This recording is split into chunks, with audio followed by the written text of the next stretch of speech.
Welcome to Telangana వెలుగు. So Komatireddy versus Komatireddy అని చెప్పేసి కూడా చెప్పుకోవచ్చు. సో కోమటిరెడ్డి వెంకటరెడ్డి గారు నిన్న సీఎం రేవంత్ రెడ్డి గారే మరో 5 సంవత్సరాలు సీఎం గా ఉంటారని చెప్పేసి ఆయన చెప్పడం.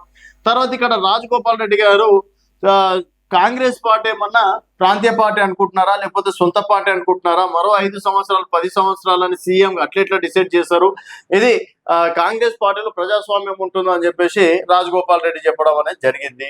తర్వాత తీరా చూస్తే మళ్ళీ రాజగోపాల్ రెడ్డి గారు మొన్న రేవంత్ రెడ్డి గారు సోషల్ మీడియాలో చేసినటువంటి అనుచిత వ్యాఖ్యలకు గాను ఖండించడం అనేది జరిగింది. ఇది విభజించు పాలించులాగా ఉంది.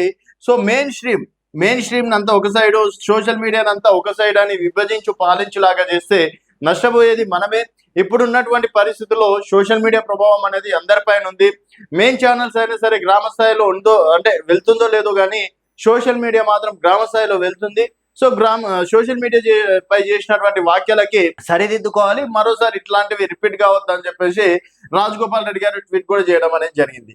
సో నిన్న వారు ట్వీట్ చేయడం, ఇక్కడ వెంకటరెడ్డి గారు 5 సంవత్సరాలు మీరే సీఎం గా ఉండాలని చెప్పేసి గణపతి హోమం చేపిస్తున్నాను, అభిషేకం చేపిస్తున్నాను అని చెప్పేసి వెంకటరెడ్డి గారి ఫోన్ కాల్ రావడం అనేది జరిగింది. సో ఇక్కడ మరి కోమటిరెడ్డి బ్రదర్స్ కి పడట్లేదా, కేవలం కోమటిరెడ్డి వెంకటరెడ్డి వల్ల రాజగోపాల్ రెడ్డికి మంత్రి పదవి ఏమన్నా ఆగిపోయిందా, మరి కోమటిరెడ్డి వెంకటరెడ్డి గారు ఒక సైడ్ మాట్లాడితే రాజగోపాల్ రెడ్డి గారు మరో సైడ్ మాట్లాడడం అనేది ప్రస్తుతం నల్గొండలో హాట్ టాపిక్ గా మారడం అనేది జరిగింది. సో గతంలో కూడా ఈ విధంగానే అంటే పిసిసి పైన రేవంత్ రెడ్డి గారు పిసిసి ఉన్నప్పుడే రాజగోపాల్ రెడ్డి చాలా సార్లు వ్యాఖ్యలు చేయడం, తర్వాత ఆయన భారతీయ జనతా పార్టీలోకి రావడం అనేది జరిగింది.